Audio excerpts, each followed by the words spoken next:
The idea, of course, is the focus on the idea that sound itself can be seen as a kind of object, something material, something that we can imagine has form and function, okay, and is perceivable, tangible.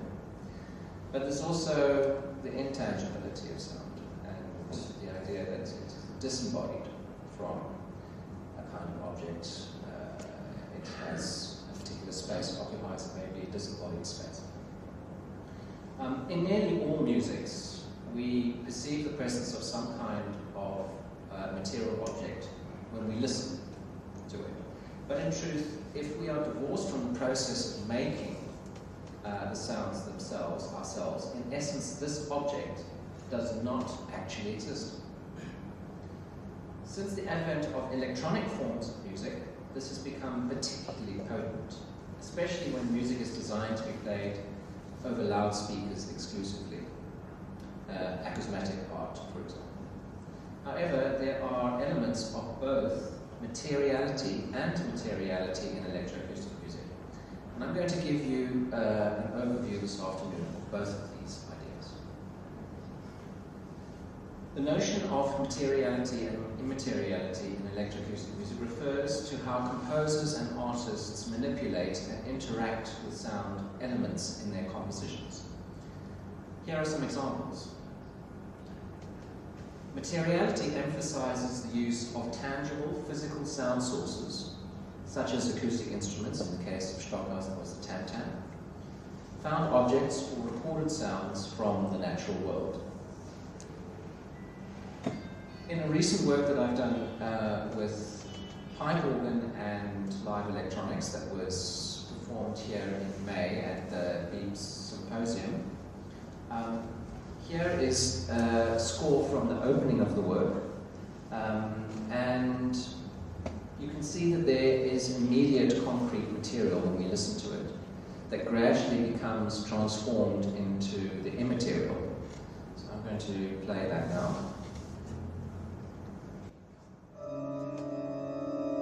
That's the material.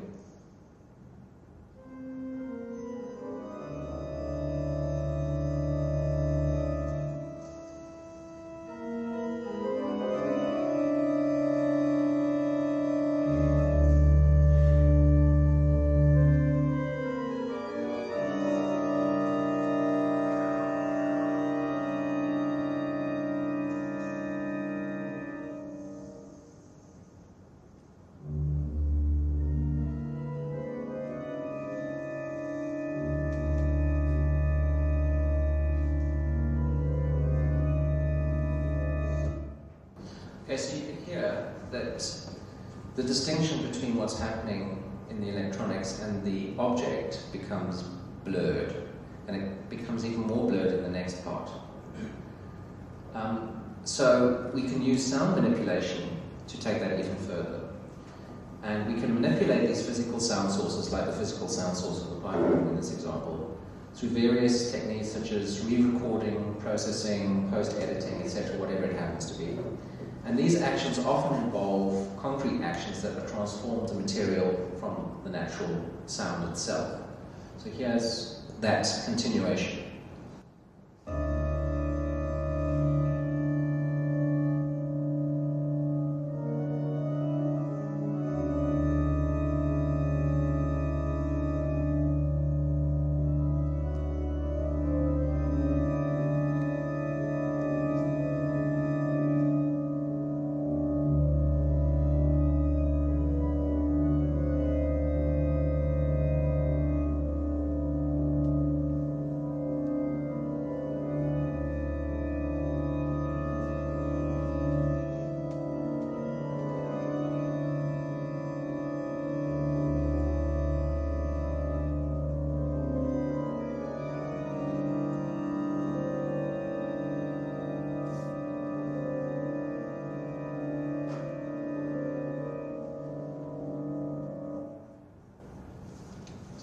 See how the instrument is transformed into this strange electronic world, and you can't really tell the difference. If you're not looking at the score, Is the organist still playing? Okay. So, fixed media is another part of materiality in electroacoustic music that we can take advantage of. In some cases, materiality leads to compositions where the sound is fixed, meaning that it is pre-recorded and cannot be altered during performance. This is common practice in styles such as musique concrète, where the sound materials are treated as fixed entities. In this particular work, there are elements of fixed media in the form of MIDI files that are triggered by external controllers at indicated points in the score. Here is one, for example. So you see at section 6, there is a triggering of a MIDI file. And this is it plays fixed samples, but I chose rather to use the recorded samples of the organ as sound banks of material that form a kind of virtual instrument. And here you see one such example. Whilst this may be fixed indeed, they can be multi-layered. And layering of fixed media ideas is an important part of this kind of music because it helps to create contrast and depth in the content. So let's listen to that.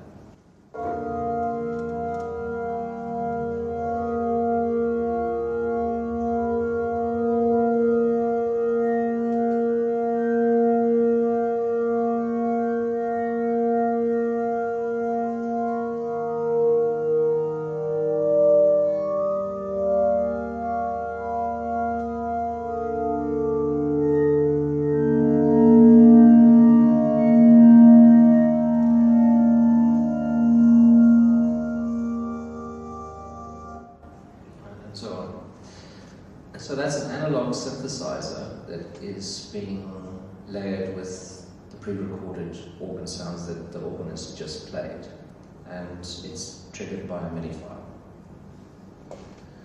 Another form of materiality is emphasis on timbre. Materiality often places an emphasis on timbral qualities of sound, exploring texture, colors, and sonic characteristics. Composers use this to focus on how materials sound in their original form or when they're manipulated.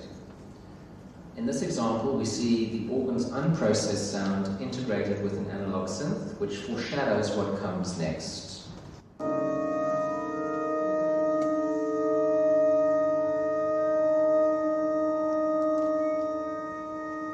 It's expanding on the timbre of the pipe organ in real time.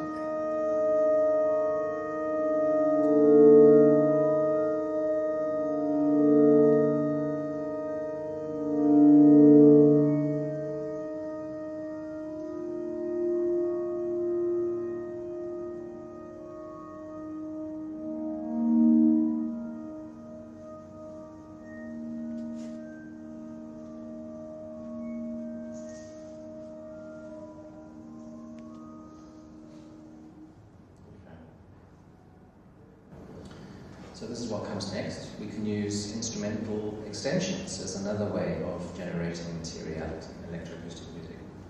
Some composers use material instruments in conjunction with electronic tools to extend the possibilities of a traditional instrument, which is exactly what I did in this piece. And this blurs the line between the material and the immaterial,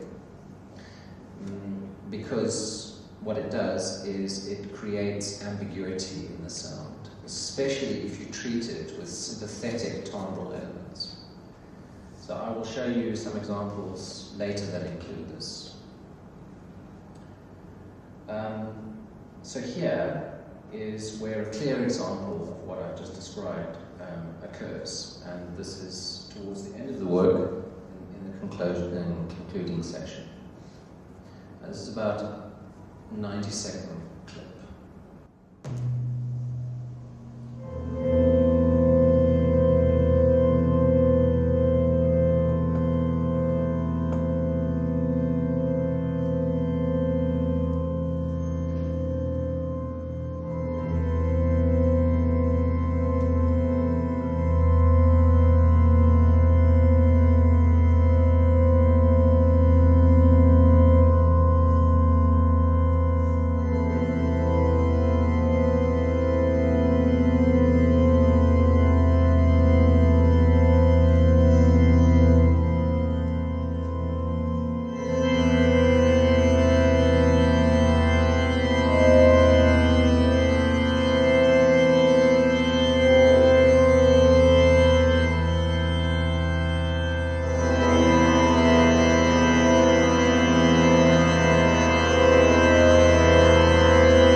So all you're left with in the end is resynthesis of the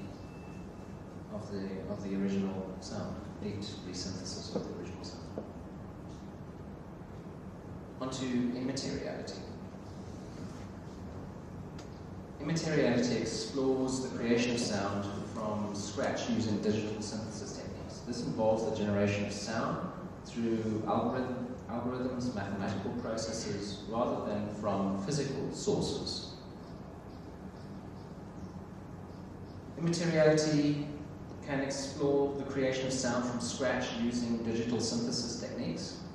This involves the generation of sound through algorithms and mathematical processes.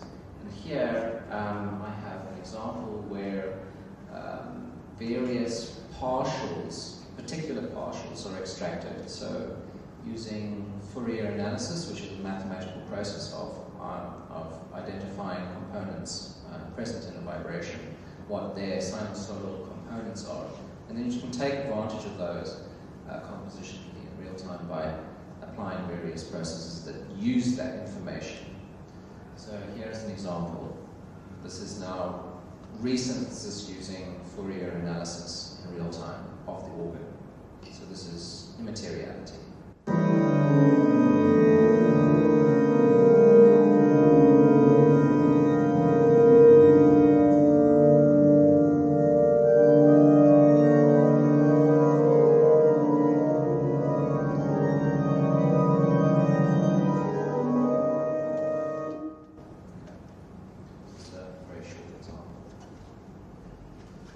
Composers can, in the realm of immateriality, rely on algorithmic composition methods where the computer programs generate and manipulate the sounds themselves without direct human intervention. I didn't use that in this piece.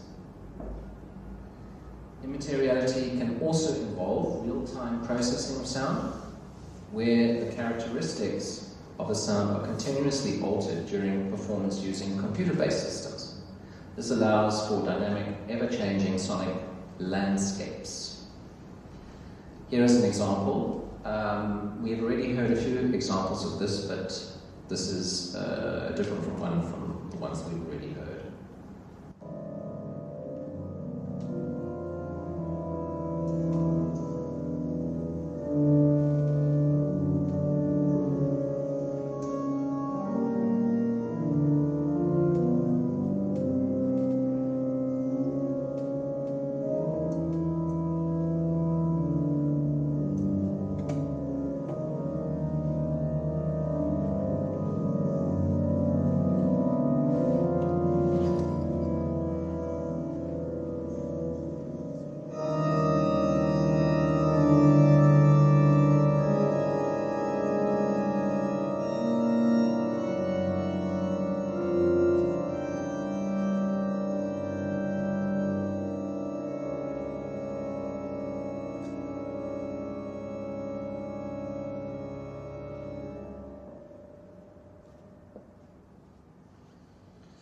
Okay.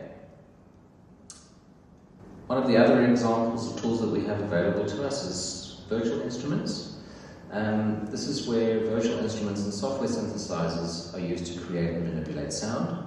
And these instruments, the important thing with the materiality here is virtual instruments is that they only exist in the digital realm. They're not existing outside of that. Here's an example of this used in this piece where a chord is played by a controller on an external MIDI keyboard, triggering a MIDI synth that has virtual sample banks of analog sounds, not pre-recorded organ sounds, but analog sounds. So it's a couple of oscillators. I think it's a kind of FM synth. Okay.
experience of this, half of the experience of this, of course, being in a space where there is a pipe organ in a large acoustic, then you sit in the audience surrounded by speakers, and then it's quite different. One of the other things that we have available to us as composers in the space is interactive performances as part of immateriality. Some electroacoustic compositions incorporate interactive elements where the performer's actions or the audience's input even influence the sonic output in real time. This blurs the boundary between the composer's intent and the performer's interpretation. There is an example of this in this piece, which I'm going to play to you now.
Okay, one of the last ones that we have available to us is known as exploration of abstraction, and this encourages the exploration of abstract or non-representational sonic ideas or concepts. That's moving away from the mimetic qualities that are associated with material sound. Okay, here is an example of this. So now you'll hear that the response from the computer is disassociated with what we're hearing in the organ, in the sense that it's like an inverse mirror. It's not a true reflection. And that's where the disconnect between the material and the immaterial lies. And this kind of thing is only possible in electronic music. Really, actually, which is what makes electroacoustic music so exciting. Okay, so listen.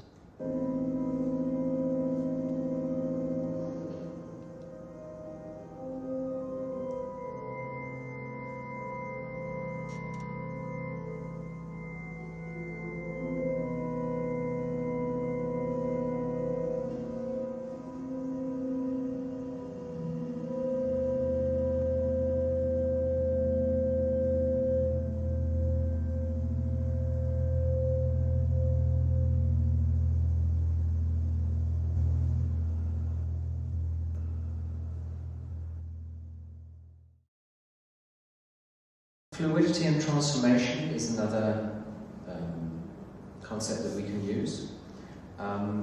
It offers a sense of timelessness and sort of malleability. We have seen continuous examples of this throughout the piece. I'm not going to play it anymore. Just very briefly, before we move on to the next thing, I just want to talk about the notion of the pipe organ as a sound object, which is important because it relates to what I have been discussing. So in electroacoustic music, the concepts of materiality and immateriality, as I have discussed, are not mutually exclusive. Many compositions incorporate elements of both, as we've seen in this work, for example. And the choice between them often reflects the composer's creative intent and aesthetic preferences. So a lot of composers these days are opting for extreme immateriality.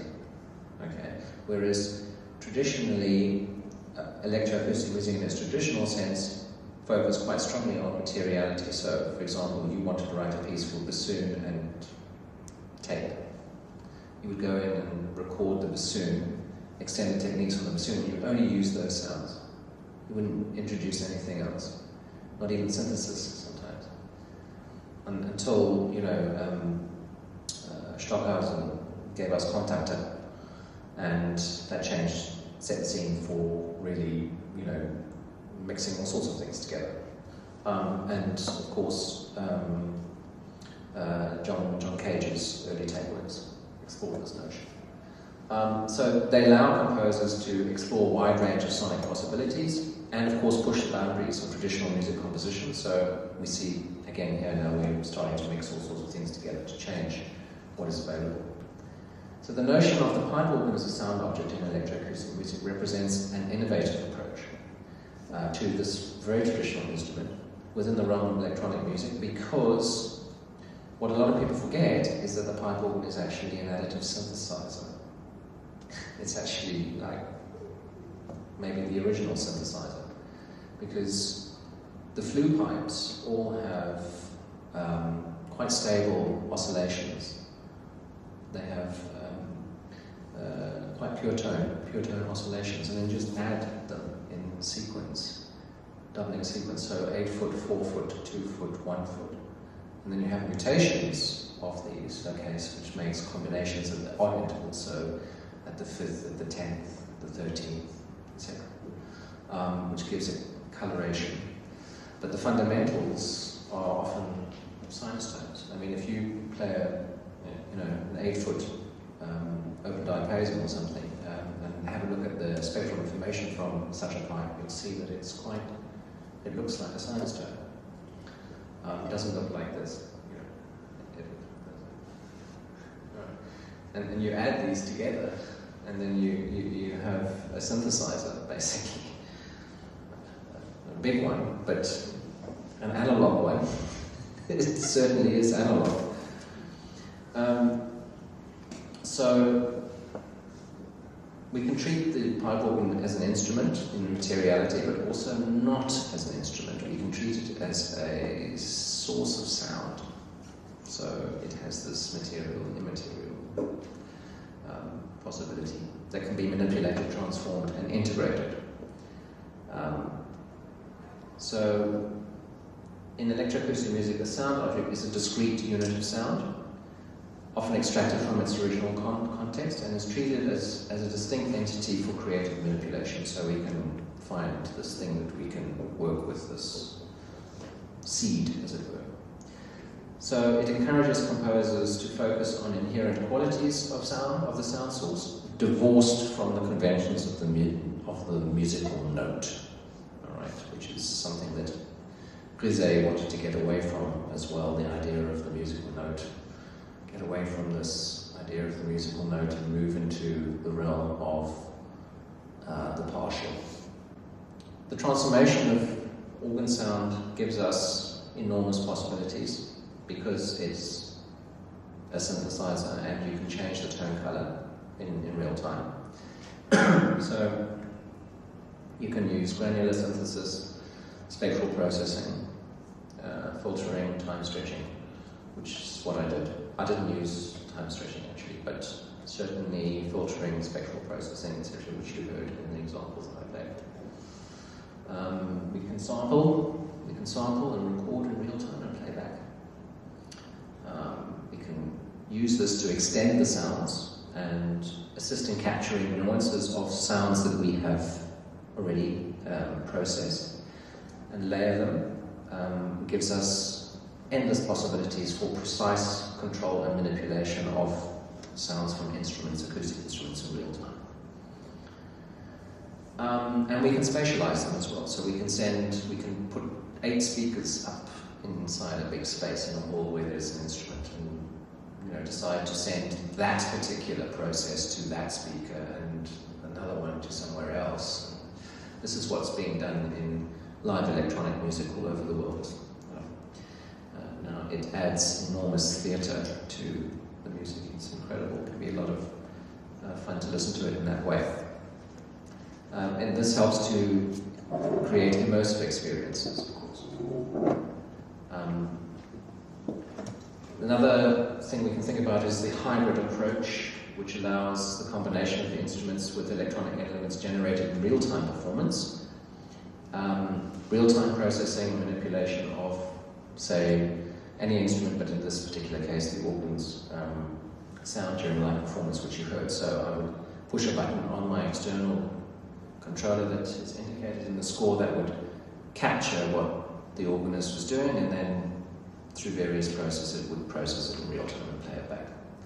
That is hybridizing the instruments, creating a hyper instrument in a sense, where the tonal characteristics of the instrument is extended beyond what it's capable of doing naturally. So it's not normal, all right? And that's one of the amazing possibilities of working in this space. So then, just in conclusion, I just want to say a few words here that paraphrase Alessandro and Marcus Neustering's wonderful article in Organized Sound, that augmented pipe organs offer a paradoxical listening experience of unity in diversity, as we've seen. The music is at the same time electroacoustic and instrumental. And so it's an exploration of fusion between acoustic and electronic sources. That is, that the acoustic sources sound electronic, and conversely, the electronic become indistinguishable from the acoustic, as we heard in the examples.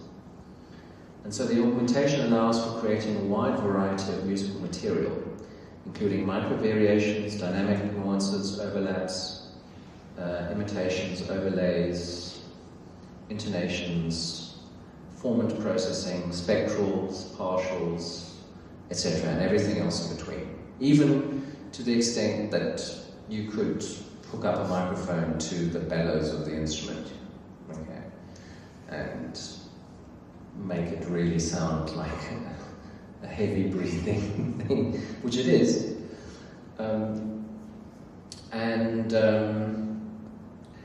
So these all add to aesthetic principles, and the idea of fusion is one such aesthetic principle, exploiting the idea of blending of acoustic space surrounding the instrument, so the space that the instrument sits in as well, and taking advantage of the acoustic space is another way to create fusion between an instrument that is immovable, it can't move, it's stuck there.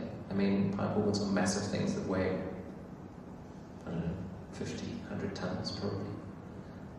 But, you know, with the right microphone use and so on, you can take advantage of that.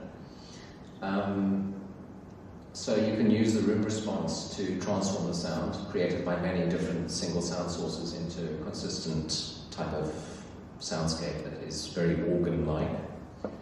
And then the aesthetic principle, the second aesthetic principle is microphony, which allows for intimacy. So using sounds that are captured from inside the organ case, which is what I did with this. I put two microphones inside the organ, right in the middle of the organ.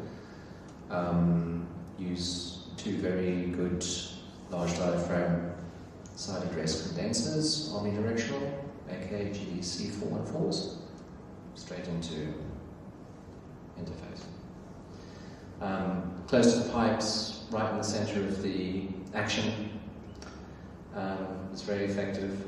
And you can pick up other instrumental types of noises, of course, because it's a tracker instrument in this case, so you get the little clicks and the little sounds, delicate sounds of all the moving parts. And then the third principle which I utilized is instrumentality, that is the instrument, getting the sound from the instrument as it is played. So when used to manipulate the acoustic sounds of a pipe organ, computers and computing offer extraordinary possibilities to impact on the timbral and spatial world of an instrument such as a pipe organ. There is an ever-growing body of work for this type of combination, although it is there are still very few pieces that are for this combination, especially with real-time digital signal processing. There's not very many. And so it is hoped that by understanding the vast possibilities that a large number of composers around the world will be interested in writing for this unusual combination. Thank you.